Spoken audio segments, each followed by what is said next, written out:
Hey guys, BrickWizard59 here and welcome back to a brand new video.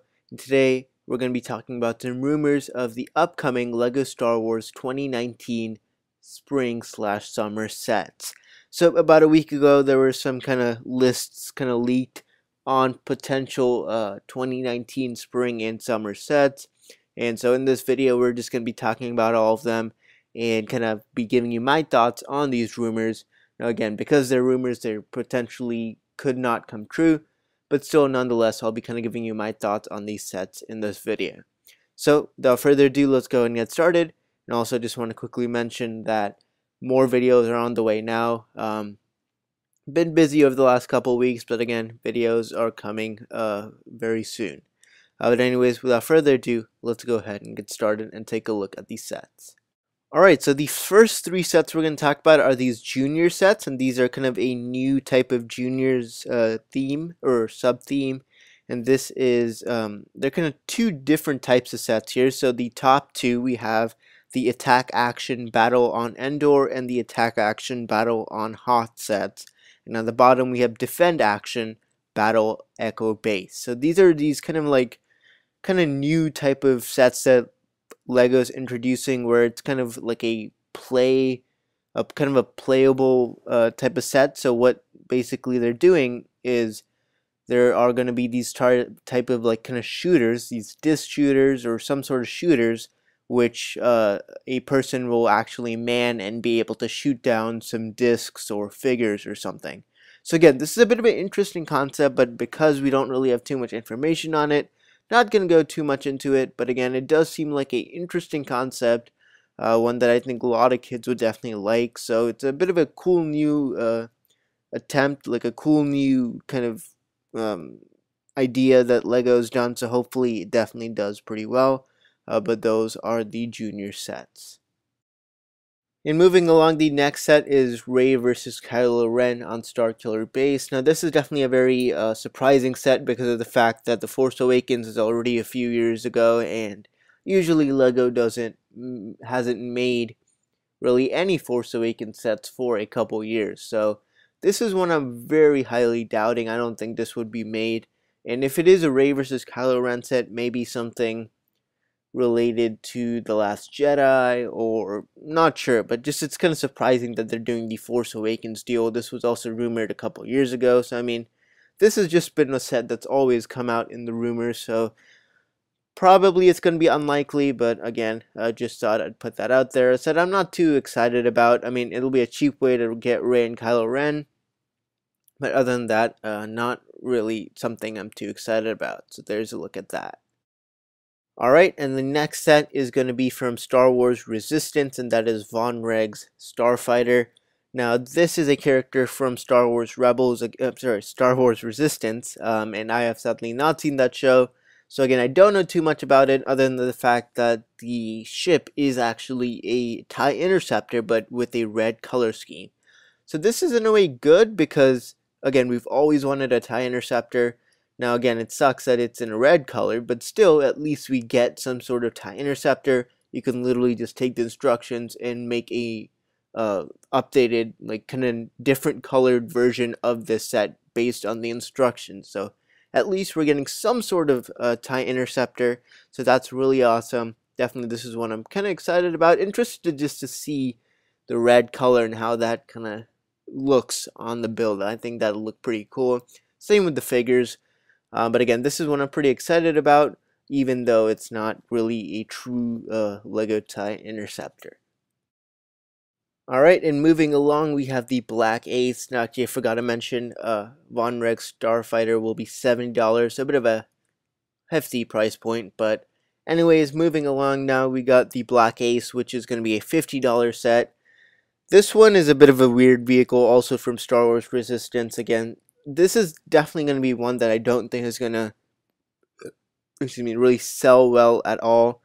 The reason why I say that, if you, I forget the name, but the older Lego Star Wars show, I believe on Cartoon Network, I forget the name, but in that you had, the sets like the Tracker 1. Those were kind of those like odd vehicles that really didn't fit into really any Star Wars. It was kind of those niche sets. So you couldn't really use it outside of really the aspects of the show. So I think that's kind of what's going to happen with this vehicle.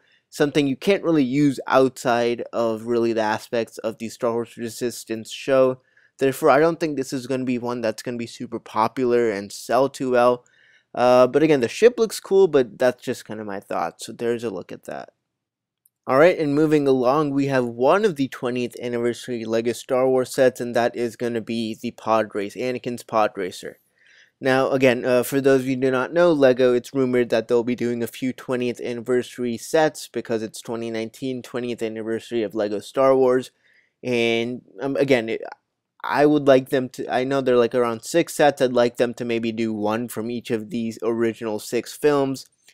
So this is one of them, and it does not surprise me much because if you think about it, if they're doing one set from each movie, episode 1, what is really the most remembered or even iconic part of it? For sure, we have Duel of the Fates, but I feel even though that's an amazing duel and it's pretty awesome, I feel the pod race is what a lot of people remember from episode 1, as that was a really cool kind of scene. So it's kind of, I could see why they would choose that as the 20th anniversary set from the Phantom Menace. But again, it's going to be a $30 set, so it's a little pricey for just Anakin's Pod Racer. But definitely interested to see how this set turns out.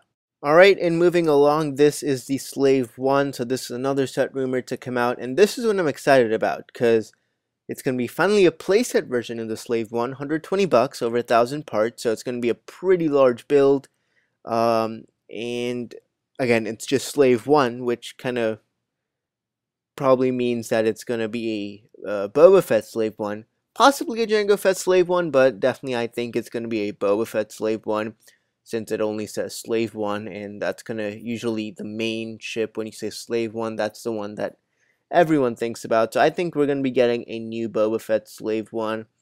And this is exciting because we haven't had one for now 9 years, so it's really exciting to finally, hopefully, get a new one. And again, I think it's going to be pretty awesome.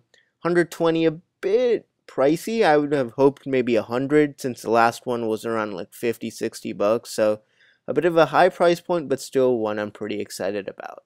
Alright, and moving along, we have two rumored UCS sets. The first one, which is the Tantive 4. This is probably going to be one that may come out in May. And this is one I'm really excited about. We haven't had the Tantive 4 now in 11 years. So it's really cool to see that, and hopefully this does come out to be true, because we definitely need a new Tantive 4. It's probably going to be a $200 set. This one that you see on screen, I believe, was 150 bucks, so a little bit larger than this, but you know, expect this. It's not going to be that giant 2001 version. It's going to be definitely a smaller UCS set, but again, this is what I'm going to be excited about. Hopefully they have an interior in this one and not just exterior. So I think this is one that's going to sell really well if it does release. And plus, again, 20th anniversary of LEGO Star Wars. The first ship you ever saw in Star Wars was the Tantive 4, so it'd be a really nice 20th anniversary LEGO Star Wars set. Alright, and the second UCS set, this is one I'm so excited about if it comes out to be true, and that is the Imperial Star Destroyer. Again, LEGO's been remaking quite a few UCS sets, but this is probably the one I'm most happy with them remaking, because the Star Destroyer is such an iconic build. Haven't got a UCS set of this since, what, 2002, so that's now 17 years ago, so a long time ago, and this is something that, again, is so expensive on the aftermarket, so I think this would be a great 3, even 4, even if it's $400, I might even buy it. So this was probably the best news out of this rumor list, because we want a new Star Destroyer. This is the one set we want remade. We don't need a new we don't need a new Snow Speeder. We don't need a new Y-Wing. I mean, those are cool, but we really do need a new Star Destroyer. So this is terrific news. Hopefully this does turn out to be true. But anyways, that is a look at the list. Alright, so those were a look at the rumors for the LEGO Star Wars 2019 Spring and Summer sets. Let me know what you guys think. Which ones are you the most excited about? Again, overall, the sets are good, but definitely the Tantive 4, UCS Star Destroyer, and the Slave 1 are my 3 most anticipated. But anyways, let me know what you guys think. Which ones are you most excited about? Let me know down in the comments below. Stay tuned for more videos coming very soon, including a cool new LEGO Star Wars series, as well as another episode of Building Hogwarts in LEGO. But anyways, thank you so much for watching. This is Prerequisite 59, and I'll see you all next time.